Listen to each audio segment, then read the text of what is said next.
जनतंत्र संवाद एक ऐसा मंच है जिसने परिचर्चा की शुरुआत की है, पिछले 7 अंकों में परिचर्चा की है और अभी फिर आज जो है हम लोग मुख्य तौर पर कोरोना से संबंधित चर्चा करेंगे।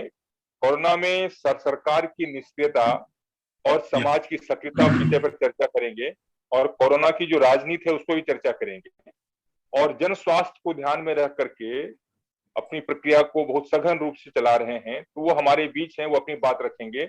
उसके बाद 3-4 मिनट के बाद डॉक्टर AK अरुण भी शामिल हो जाएंगे, जो कि होम्योपैथी के एक बड़े डॉक्टर हैं, जाने माने डॉक्टर हैं, वो भी हमारे शामिल होंगे। कोरोना, एक तो कि कोरोना के संबंध में, चूंकि आप एक चिकित्सक हैं तो और मैंने खास करके गांव में रह करके, आदिवासी अंचल में रह के काम कर रहे हैं, तो कोरोना को आप किस तरह से देखते हैं और कोरोना से लड़ने के लिए सरकार ने जो तैयारी की है, वह तैयारी या जो भी कुछ हुआ है, वह उससे दिखता है कि सरकार एक तरह से निष्क्रिय है। खास करके वेव, जो सेकेंड वेव आया है, उसमें अब ये साफ साफ दिख रहा है, जबकि समाज पहले वेव में भी सक्रिय था और आज भी समाज सक्रिय दिख रहा है।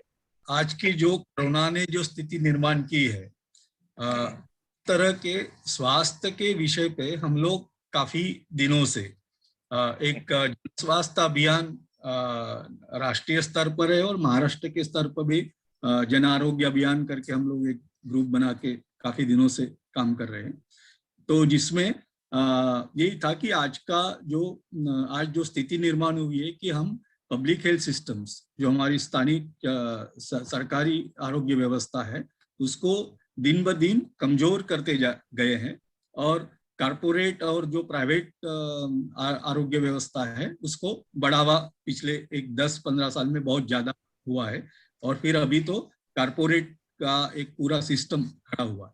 इसके बारे में हम ये जन स्वास्थ्य अभियान के द्वारा हर बार इसको जो स्थानीय पब्लिक हेल्थ सिस्टम है उसको कैसे अच्छा किया जाए, उसका बजट कैसा बढ़ाया जाए, और ये कारपोरेट व्यवस्था है आज की स्थानीय, वो हमको बहुत साथ नहीं देंगी, जो आज हमको कोरोना के इसमें हमको समझ में आया कि आज जो लोग बड़ी पैमाने, मैं जहाँ रहता हूँ वहाँ मुख्य आरोग्य व्यवस्था जो है वो स्थानीय पब्लिक हेल्थ सिस्टम में है और उसमें हम काफी दिनों से स्वास्थ्य के मुद्दे पर में भी एक कम्युनिटी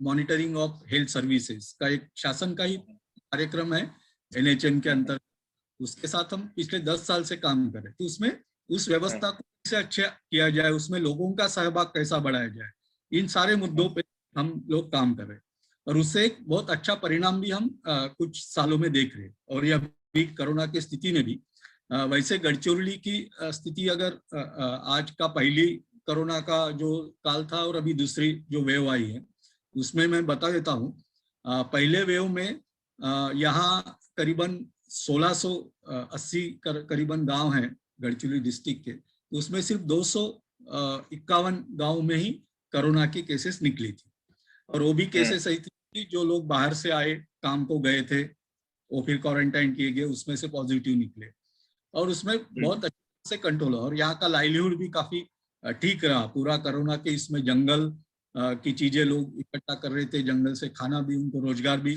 मिल रहा था, तो कोई बहुत इम्पैक्ट हमको उस वक्त नहीं दिखा। लेकिन अभी उसके बाद में जो सब शुरू होगा बाहर से आना जाना और फिर जो अभी सेकंड वेव आई, इसमें लेकिन ये देख रहे हैं कि ये गाँव में भी काफी फैलाव इसका बढ़ा है। तो इस बार अभी 251 के जगह भी 361 गांव अभी इन्वॉल्व हुए, फिर भी यहाँ 1200-1300 गांव है कि जिसमें आज भी कोरोना की केसेस नहीं है। लेकिन इस बार का जो वेव है वो ज्यादा डबल केसेस उसमें आई है। दूसरा एक प्रयोग हम इन सारे इसमें हमने किया था कि मैं यहाँ जो एलोपैथी सिस्टम से मैं तो पढ़ा हूँ, लेकिन यहाँ जब काम शुरू किया तो यहाँ की लोक स्वास्थ्य परंपरा का भी अभ्यास हमने काफी सालों से हम लोग कर रहे हैं और उसका उपयोग भी कर रहे हैं। तो अभी एक हमारा मोबाइल वाहन है जिसके द्वारा हम लोग एक 12-15 गाँव में लगातार गांव में पूरे कोरोना के पिछले वेव में भी और अभी के इसमें भी जा रहे हैं और उसमें मुख्यतः मलेरिया प्रिवेंशन के लिए यहाँ की जो जड़ी बूटी है उसका एक काढ़ा बनाकर उसका उपयोग हमने पिछले इसमें भी किया, और उसका परिणाम हमने देखा कि उस वक्त कोई केसेस यहाँ निकली नहीं है, और अभी के इसमें भी हमने फिर से शुरुआत की है। तो वो हम हर जगह कर सकते हैं। इसके जो मुख्यतः हर्बल मेडिसिन है जो उपलब्ध है वो पूरे देश भर में, आपके झारखंड, बिहार सभी जगह है, जो मैं बताऊंगा कि जिसमें मुख्यतः चिराइता है, जो आप हरशृंगार के पत्ते, हाँ, और गुडूची है, और इसमें अडुलसा है जो वासा बोलते हैं। तो ये सारी चाय तो हर जगह मिलती है, तो उसका काढ़ा बना हम आज भी गांव में अभी बांट रहे हैं शुरू, और लोग बच्चों से लेके सब उसको उसमें वो प्रिवेंशन और इम्यूनिटी के लिए उसका उपयोग हम कर रहे हैं। उसका परिणाम भी हम पिछले अप्रैल से 2020 से हम लोग देख रहे हैं, उसका बहुत अच्छी तरह से उपयोग होगा विथ एलोपैथी इसमें। दूसरी ये थी कि अभी के इसमें जो पब्लिक हेल्थ सिस्टम में जो इन्होंने तय की है, और ये दूसरा मुद्दा था कि ये कोई नैसर्गिक है, क्योंकि इस तरह के वायरल इन्फेक्शन इसके पहले भी आए हुए। आप 1918 में स्पेनिश फ्लू करके जो है ये इसका है, उसमें भारत में उस वक्त 1,20,00,000 लोगों का मृत्यु हुआ था। और आज उस तरह का ये कोविड-19 ये भी वायरली इन्फेक्शन है, लेकिन आज की जो व्यवस्था आधुनिक ज्ञान के साथ है, जो हमने काफी चीजें उसमें निर्माण की हैं, संशोधन हुआ है उसमें, उसके कारण आज हम आए हैं ना। जो मृत्यु का प्रमाण है उस वक्त जो 1,20,00,000, उस वक्त पॉपुलेशन भी कम थी भारत की 1918 में, आज की पॉपुलेशन से उस तरह से हमने काफी मृत्यु रोके हैं। उसमें आज जो हो रहे हैं ज्यादा है, लेकिन काफी रोक है। उसका कारण है कि आधुनिक विज्ञान में इसमें काफी अभ्यास आए हैं, और इसमें मेजॉरिटी इस तरह के इसमें आपका सेल्फ क्यूर जो बोलते हैं हम, हमारी इम्यूनिटी। तो अभी के भी आप देखेंगे, अब मैं गढ़चिरौली में भी देख रहा हूँ, आंकड़े देख रहा हूँ कि 75%, 85% लोग खुद ही ठीक हो जाते हैं। तो कोरोना पॉजिटिव निकलने के बाद में भी आपको क्वारंटाइन रखा जाता है। उसमें सिंपल ट्रीटमेंट्स है उसमें, जो अभी अब मैं गया भी हूँ, हमारे परिवार में हम लोग एक पूरा होम क्वारंटाइन किए हुए, हमारे दोनों के वैक्सीन हुए, उसके बाद में भी पॉजिटिव हम आए थे, और उसमें सिंपल ट्रीटमेंट, क्योंकि उसका इम्पैक्ट ज्यादा नहीं था। वैक्सीनेशन के बाद में 90% आप सेफ हो जाते हैं, तो सिम्टम्स लो होते हैं। तो वो भी अनुभव मैं ये पढ़ रहा। तो उसमें अब क्या करते हैं कि जब होम क्वारंटाइन करते हैं तो 3 चीजें, एक मेडिसिन, बेसिक मेडिसिन है, जो विटामिन अपना के उसमें जिंक देते हैं, विटामिन डी देते हैं, कैल्शियम देते हैं, और एक पैरासिटामोल और इकोस्पिरिन देते हैं, और एक कोई सिंपल एंटीबायोटिक ये देते हैं। ये इसे और जेलुसिल, एसिडिटी नहीं बढ़ने के लिए जेलुसिल की गोली देते हैं, इतना ही देते हैं, इसके सिवा कोई भी नहीं। तो इसमें ही आपके 85% पेशेंट्स तो इसी में ट्रीट हो गए। जब आप प्रॉब्लम होता है कि कॉम्प्लिकेटेड डिसीज उसके साथ है, जो डायबिटीज है, हाइपरटेंशन है, इसमें हमारी इम्यूनिटी कम रहती है, कम होती है। वायरस की इसमें उसमें कॉम्प्लिकेशंस बढ़ गए, तो मुख्यतः ये वायरस अपने चेस्ट पे, फेफड़े पे काम ये करता है, तो उसमें जो वायरस निमोनिया हो जाता है, उसके कारण ऑक्सीजन की आवश्यकता बहुत बढ़ जाती है। अभी जो हम देख, बहुत सारे रुग्ण ऑक्सीजन के कारण मर, अगर ऑक्सीजन आप प्रोवाइड कर देते हैं और उसको सिर्फ ऑक्सीजन देते हैं, तो बाकी दवाइयां का बहुत महत्व नहीं है उसमें, और वो मिल जाता तो बच जाता है। जो बढ़ रहे हैं मुख्यतः केसेस, वो ऑक्सीजन नहीं मिलने से काफी अभी ऑक्सीजन हमने बहुत उसमें ख्याल नहीं किया है। इसके भी बहुत सिंप्लीफाइड मेथड्स हैं। आपका बाहर का ऑक्सीजन लेने के छोटे छोटे इंस्ट्रूमेंट्स है, कि आपको बहुत स्टेरलाइज ऑक्सीजन की आवश्यकता नहीं है, जिसको ऑक्सी कॉन्सेंट्रेटेड मशीन बोलते हैं। तो ऑक्सीजन कॉन्सेंट्रेशन जो बाहर का एयर से ऑक्सीजन लेता है और आपको ऑक्सीजन सप्लाई करता है, ये भी बहुत डेवलप हुई है, लेकिन हमने ये डिस्ट्रीब्यूट नहीं किए जगह जगह, इसकी उपलब्धता नहीं की। आज अभी उसके ऊपर बहुत ध्यान चल रहा है। तो ये चीजें जो हैं उसमें और जो वैक्सीनेशन अभी बहुत कम, इसमें इसका भी एक रिसर्च बहुत हुआ कि वैक्सीनेशन को रिसर्च करने में 4-5 साल लगते करीब, लेकिन आज के ये 1 साल के अंदर हमारे वैक्सीनेशन तैयार हुए। तो उसमें कुछ थोड़े से ड्रॉबैक्स है, लेकिन फिर भी वो 90% इफेक्टिव, 80 to 90% इफेक्टिव है। और हमने देखा कि जो वैक्सीन जिनके हुए हैं, दोनों वैक्सीन, उसके बाद में आपको कोरोना होता भी है तो आप 90 सेफ रहते। तो ये बहुत आवश्यक है। तो जितना हम अभी वैक्सीनेशन जितनी ज्यादा पैमाने में करेंगे, दूसरा इम्यूनिटी बढ़ाने वाली जो बात है, अब जो 80% लोग वैसे ही ठीक हो जाते हैं, उसके लिए ये सारे जो पैथी वाले लोग बोलते हैं ये हमारे पैथी से हुआ, हमने ये दवाई दी, ये दिया, वो दिया, सभी पैथी वाले, इवन एलोपैथी में भी इम्यूनिटी बढ़ाने की काफी चीजें अभी आ रहे हैं, वो तो सब लूट चल रही है। नहीं, इम्यूनिटी बॉडी में जो बनती है उसमें बेसिकली उसमें एक सिस्टम है। और इसमें जापान के जिनको नोबेल पारितोषिक मिला उसको इसी के ऊपर मिला कि अपने बॉडी में फैगोसाइट्स तैयार होते हैं इम्यूनिटी। और उसके लिए उनका कहना है कि अपने इसमें जो उपवास की पद्धति थी कि आप 15-16 घंटे या 20 घंटे के उपवास करते थे बिना कुछ खाते, इसको निर्जल उपवास जो बोलते हैं, उसमें आपके बॉडी में ये फैगोसाइट्स बहुत बढ़ते हैं जो जो इम्यूनिटी हमारी बढ़ाने में। तो इस तरह की सिस्टम आपके अभी के जीने के इसमें भी अगर आप 14-15 साल का घंटे का अगर कोई खाने में आप ये करते हैं, उसमें भी हमारी इम्यूनिटी बढ़ती है। जो मैं अभी पिछले 2 साल से इस तरह का प्रयोग कर रहा हूँ मेरे ऊपर।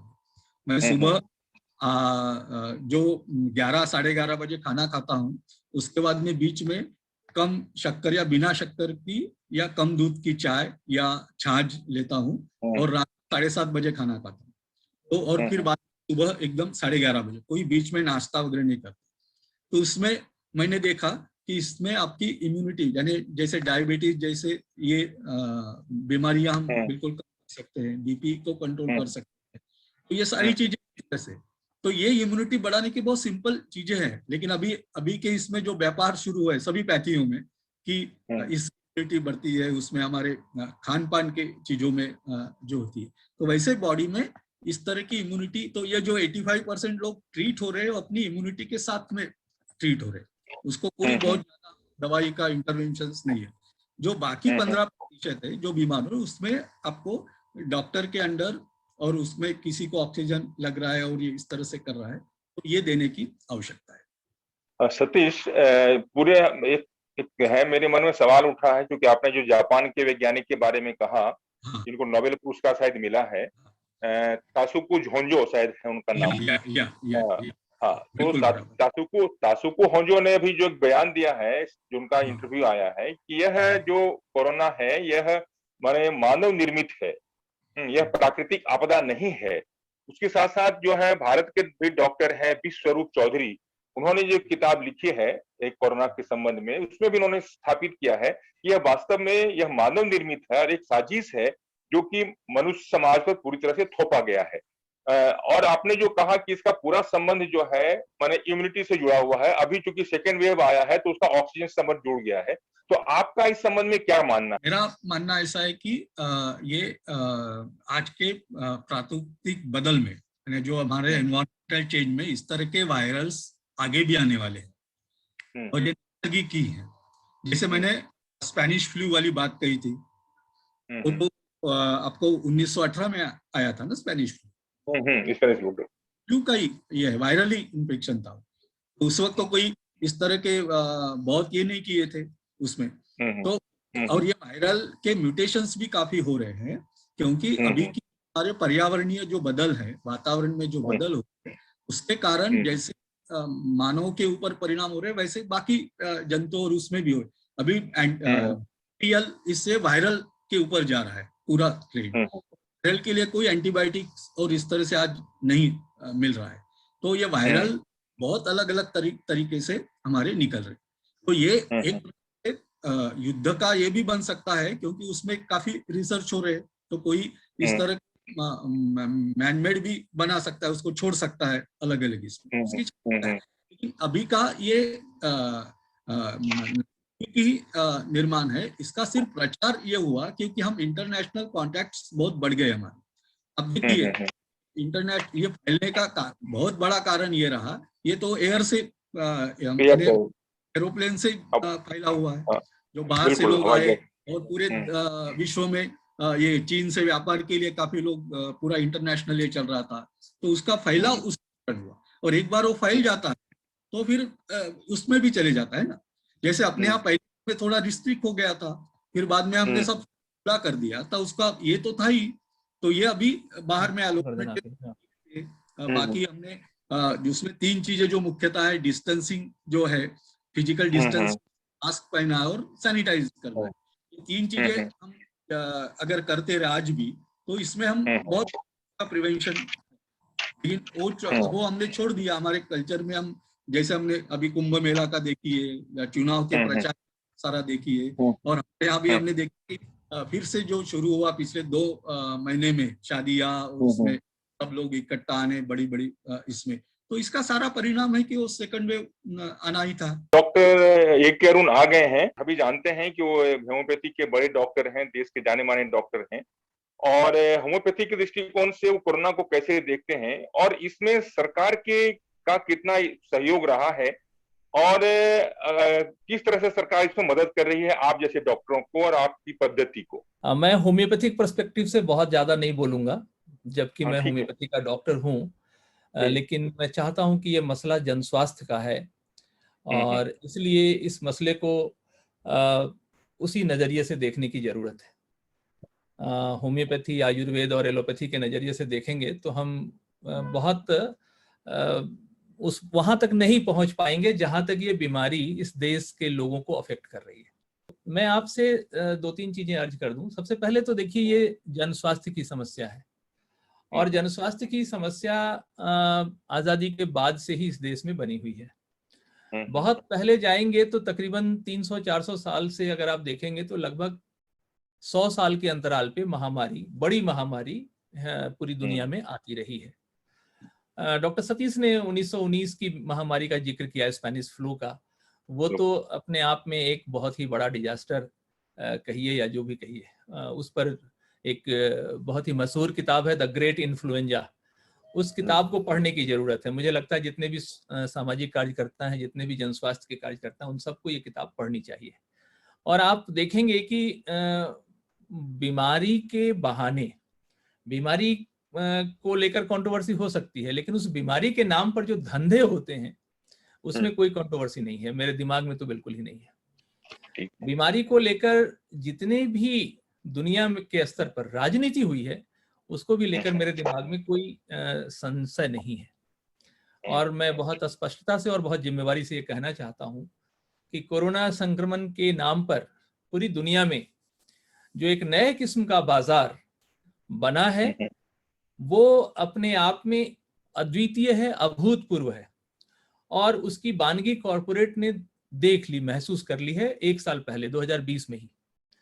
आप थोड़ा सा और पीछे जाएं तो 20 साल पहले जब HIV एड्स का हवा मचाया गया था, मैं ये नहीं कह रहा, मेरी बात को इस बात से मत जोड़कर देखिए कि बीमारी नहीं है, बीमारी है।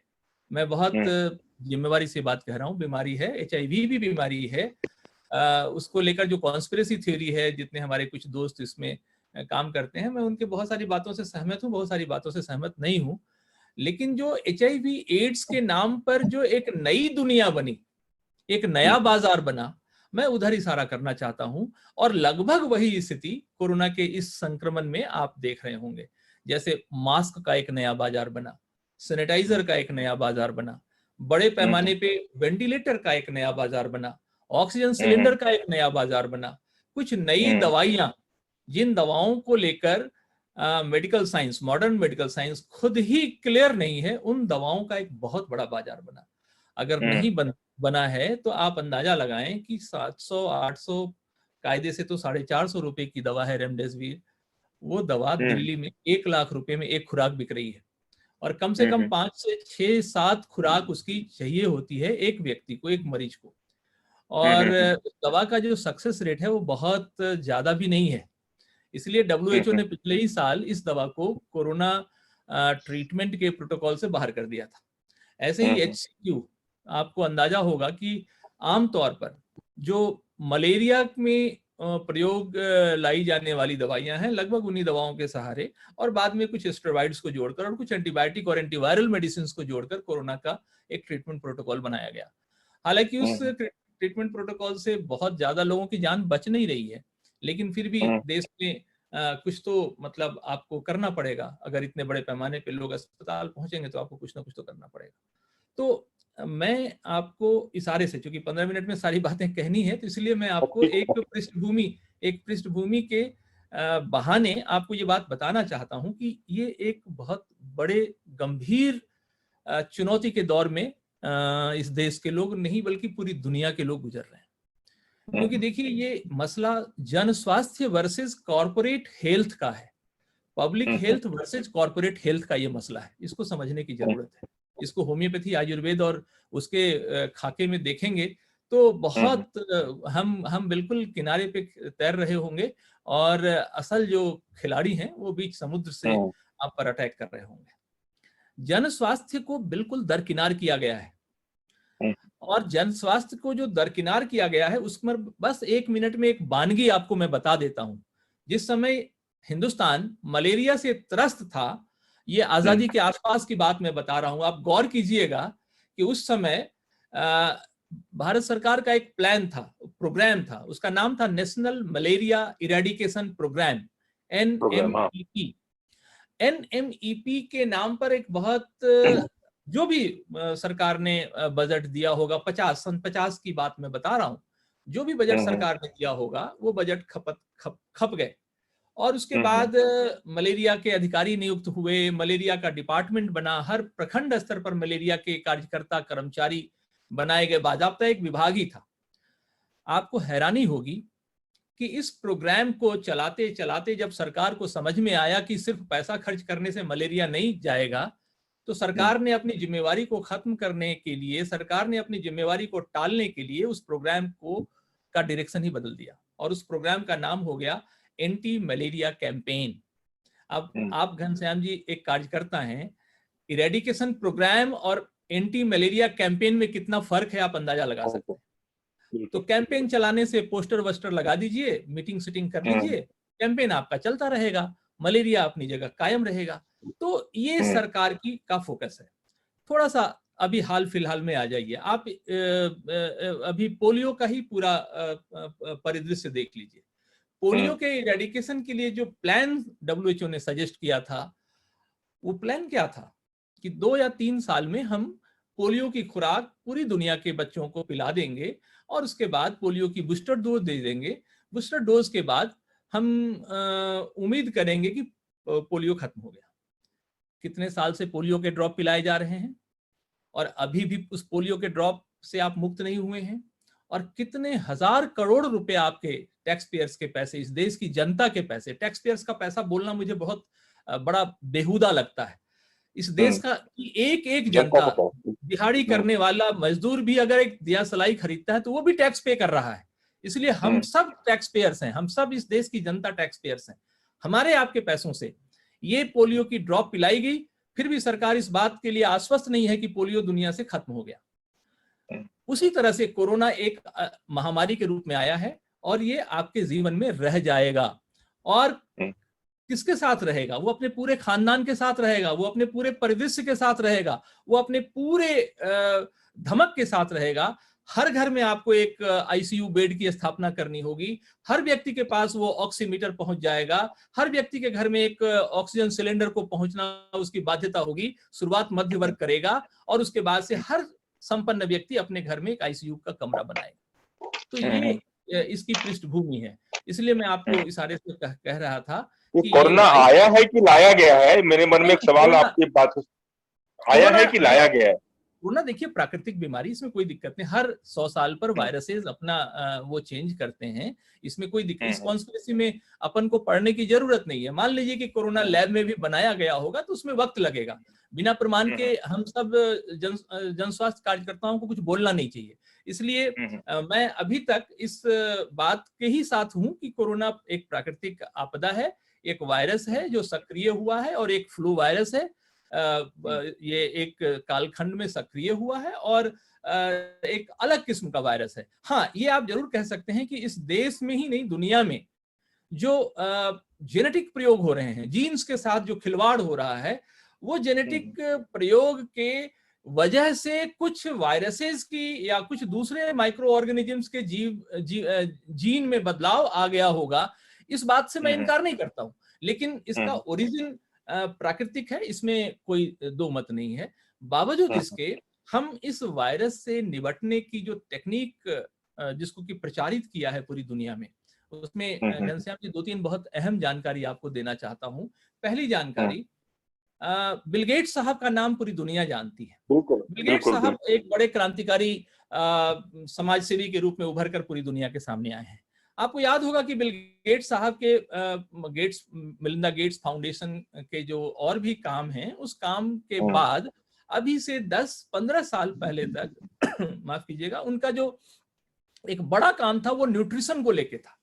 और उनका जो संगठन है उसका नाम गेन है, global alliance of improved nutrition.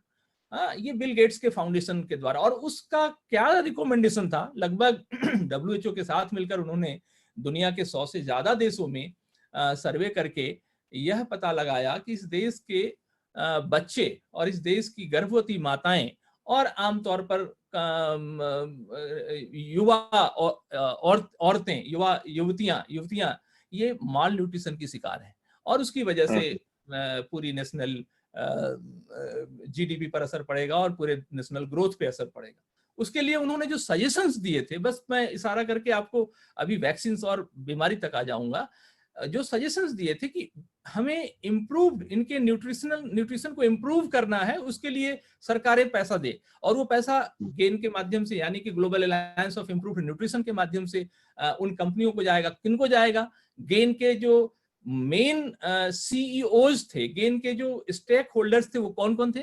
Britannia, Nestle, Pepsi, Coca Cola, Parle. आप अंदाजा लगाइए, ये सारे के सारे जेंट कारपोरेट्स थे, जो प्रॉक्टर एंड गैम्बल, ये सब लोग उस गेन में थे। और उसके बाद इसका एक्सपेरिमेंट भी हुआ हैदराबाद में, आंध्र प्रदेश के हैदराबाद में। करीब 1 लाख बच्चों को ब्रिटानिया का एक खास फोर्टिफाइड बिस्किट्स बांटा गया, जिसमें विटामिन A का सप्लीमेंट था।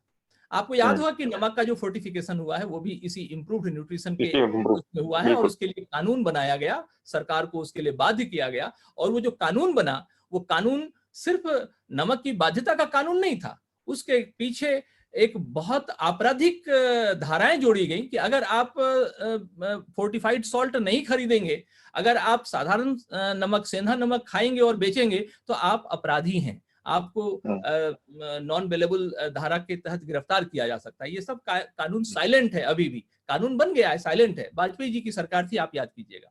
तो उसी तरह से बिल गेट्स फाउंडेशन का ही एक दूसरा संगठन है, उसका नाम है GAVI, global alliance of vaccination and immunisation, GAVI। ये संगठन पिछले 10-12 वर्षों से काम कर रहा है, और इस संगठन ने 2015 में कोरोना महामारी जैसी महामारी के बारे में एक फोरकास्टिंग की थी, और 2018 के एंड में इनका जो एनुअल रिपोर्ट है उसको पढ़ने लायक है। हर साल दिसंबर में इनका एनुअल रिपोर्ट आता है। 2019 के एंड में जो रिपोर्ट दिसंबर में आना चाहिए था, वो रिपोर्ट अक्टूबर में आया, वो प्रीपोन जल्दी से जल्दी आया। उस रिपोर्ट में इस बात का जिक्र है कि एक भयंकर महामारी के हम शिकार हो जाएंगे, और उस महामारी से बचने के लिए हम लोगों को क्या क्या एहतियात बरतने की जरूरत है, और उसकी पूरी प्रोसीडिंग्स उनकी वेबसाइट पर साफ है। उसके बाद ही 2019 के अंत में लगभग आपने देखा होगा कि पूरी जो पृष्ठभूमि है तैयार हो गई थी, और चाइना के वुहान शहर से ये फिर बीमारी बाहर निकली, और वो फिर पूरी दुनिया में फैल गई। उसके बाद बिल गेट्स साहब सामने आते हैं, और उसके बाद उन्होंने कहा कि भाई ये तो बहुत ही खतरनाक वायरस है, और इसके लिए हम लोगों को वैक्सीन पे काम करना चाहिए, वैक्सीन के अलावा इसको रोका नहीं जा सकता। इस बीमारी के वैक्सीनेशन का पूरा प्रोग्राम 2019 के दिसंबर से शुरू हो गया था। 2020 में बीमारी पूरी दुनिया के सामने आ गई थी, मार्च तक तो अपने देश में भी आ गई थी, और ऐसा नहीं है, बिल गेट्स साहब अक्टूबर में 2019 के अक्टूबर में भी हिंदुस्तान आए थे, यहाँ के योजना आयोग से मिले थे, योजना आयोग के लोगों से मिले थे, जिसको कि नीति आयोग बना दिया गया है, स्वास्थ्य मंत्रालय से मिले थे, और सबसे मिलने के बाद फिर वो इसी कोरोना वायरस पर चर्चा करके यहाँ से गए थे। उसके बाद फिर आपने देखा कि पिछला पूरा साल कैसे गुजरा। अब आपको मैं छोटी सी बात 2-4 मिनट में कह के मैं अपनी बात खत्म करूंगा, संभवतः मेरा समय भी पूरा हो रहा होगा। आमतौर पर आप देखिए कि 2015 से पूरे महामारी को डील करने का जो सरकारी तरीका है उसमें गुणात्मक बदलाव आया है। कभी भी किसी भी महामारी में लॉकडाउन जैसी स्थिति नहीं आती थी, कभी भी किसी महामारी में पुलिस का इतना बड़ा मतलब इतना पावर पुलिस को नहीं दिया जाता था। पुलिस ने मारा है लोगों जो मजदूर लौट रहे थे, रादर कि आप किसी आपदा में किसी की मदद करें, आप डंडे मार रहे हैं उसको। आपने कितने शर्मनाक तरीके से उनको उन हानिकारक कीटनाशकों से नहला दिया। अगर आपको शक हो गया कि ये समूह जो है ये कोरोना संक्रमित है, तो आपने उसके ऊपर ही कीटनाशक छिड़क दिए, वो उसकी पूरी जिंदगी कैसे होगी आप अंदाजा लगा सकते हैं। हिंदुस्तान के सामान्य नागरिक जो श्रमजीवी हैं उनको जहालत की जिंदगी में कन्वर्ट करने का पूरा एक प्रयोग इस महामारी के नाम पर शासन ने किया है, सरकार ने किया है, और उनको शर्म भी नहीं आती। जो लोग अपने पगार के सिर्फ पगार के अगेंस्ट पूरे देश का निर्माण करते हैं, मेट्रो बनाते हैं, रेल बनाते हैं, सड़क बनाते हैं, भवन बनाते हैं, वो अचानक से असहाय छोड़ दिए गए। हजार किलोमीटर दूर, 2-2 हजार किलोमीटर पैदल चलकर वो अपने घर पहुंचे, और सरकार को शर्म भी नहीं आई। सरकार ने बेशर्मी से 20 लाख करोड़ का पैकेज अनाउंस किया और पता ही नहीं चला कि वो 20 लाख करोड़ किसको गया। कभी किसी ने, जनता ने हिसाब तक नहीं मांगा। पीपी किट खरीदे गए, उसमें घोटाला था। मास्क खरीदे गए, उसमें घोटाला था। 50,000 वेंटिलेटर्स खरीदे गए, उसमें घोटाला था। वो 50,000 वेंटिलेटर आज आपको नजर नहीं आ रहे। कहाँ गए? एक साल में ऑक्सीजन प्लांट लगाने के लिए भी जो कुछ किया गया, ऑक्सीजन प्लांट लगाने के लिए, ये तो घोषणा की सरकार है, घोषणा कर दी थी। उसके बाद आज ऑक्सीजन की जो क्राइसिस है दिल्ली, कम से कम दिल्ली के लोग उस बात को महसूस कर रहे हैं। और मुझे लगता है कि उस दृष्टि से मध्य वर्ग को जो एक मुगालता था कि सिर्फ जुमलेबाजी से, नारे लगाने से और कुछ अच्छे दिन आएंगे जैसे शब्दों से शायद हिंदुस्तान बहुत विश्व गुरु बन जाएगा, अब उनका भ्रम टूटा है। अब मैं थोड़ी सी बात आपको समेट के अपनी बात को वापस एक प्रोग्राम की तरफ ले जाके मैं अपनी बात खत्म कर दूंगा। एक्चुअली इस बीमारी को हमें ठीक से समझ लेना चाहिए। ये बीमारी के साथ एक नारा उछाला गया, आपदा में अवसर। आप आपदा हैं, हम आपदा हैं, इस देश के लोग आपदा हैं, और सरकार ने उस पूरे अवसर का भरपूर फायदा उठाया है। हमें आपको मास्क नहीं लगाने पर 2,000 रुपए का जुर्माना और डंडे की मार सहनी पड़ सकती है, लेकिन इस देश के सियासतदान का क्या, जिन्होंने लाखों की रैलियां करके इस देश की जनता को बीमारी के मुंह में ढकेला है। अभी अगले 1-2 हफ्ते के बाद आप देखेंगे एक महामारी सुनामी की तरह आएगी। बिहार में शुरू हो चुका है, बंगाल में, मध्य प्रदेश में, छत्तीसगढ़ में, सब जगह आप देखेंगे, आसाम में देखेंगे, और आप संभाल नहीं पाएंगे। दिल्ली अभी त्राहिमाम की स्थिति में है। दिल्ली के किसी भी अस्पताल में आपको जगह नहीं मिल सकेगी।